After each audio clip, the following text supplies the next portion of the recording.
So we've just had the trailer announce that PlayStation's state of play for the new James Bond game. And I've got a lot of thoughts, but the first thing that we need to do is kind of go back a little bit and try and lay down some criteria of what really makes a compelling James Bond game. Now the key things are firstly combat, gunplay, driving, gadgets, and of course story. Now this appears to be an origin story of James Bond. This is a new James Bond and this is his kind of introduction into the world of being a spy. And going through the trailer, there's a few key things I noticed. In some scenes the combat did look really good, in other scenes it felt a little bit kind of cartoonish, but then again the whole game style within itself seems to have some cartoonish elements. This is one of those things where contextually these mechanics could work really well, or it could end up with IO Interactive completely missing the spot of what we're actually looking for. It is really hard to make any comment on that though until we've actually physically played the game. But I will say when the trailer opens out and we get a glimpse at some of the story and the way that the story is being built around characters, we have Q, we have a new James Bond, we have his induction into being an agent. It's very obvious that IO Interactive are trying to capture the spirit of James Bond. There's references to everything we know and love about the game, but of course there's also a new spin that's been put on the series. Now for me personally, I'm a huge fan of the original James Bond films, and I'm on about going all the way back to the originals.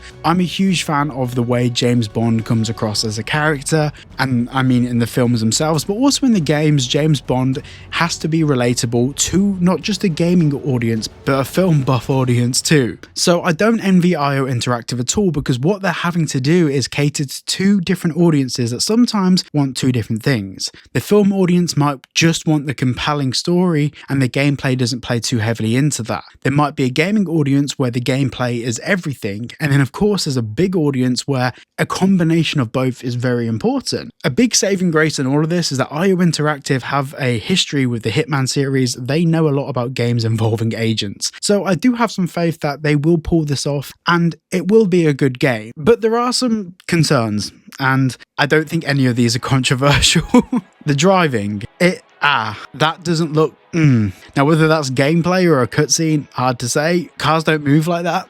That kind of throws you off a little bit, and I will say that's not filling me with a world of confidence when it comes to the actual game itself and the way the driving is going to be in the game. But once again, it all depends how important driving is in this particular game. Maybe it's not as important as it was in previous James Bond games, or actually in any of the James Bond movies. Yet to be determined, and obviously we're still a while away from launch. And the other concern I have is what I kind of briefly mentioned earlier about the cartoonish elements. The character movement seems very cartoonish. It seems like there's a very Japanese influence in the styling and movement of the characters, the way that kind of hair flicks and rebounds in a bouncy sort of way, and kind of characters have that sort of movement that's very reminiscent of Japanese games. Not a problem at all in any of the game, but of course it is a James Bond game. But once again, IO Interactive wouldn't have taken on the James Bond franchise if they weren't aware of the challenges that they were going to be faced with. So I am holding out for some hope on this until we actually see some gameplay and a gameplay trailer.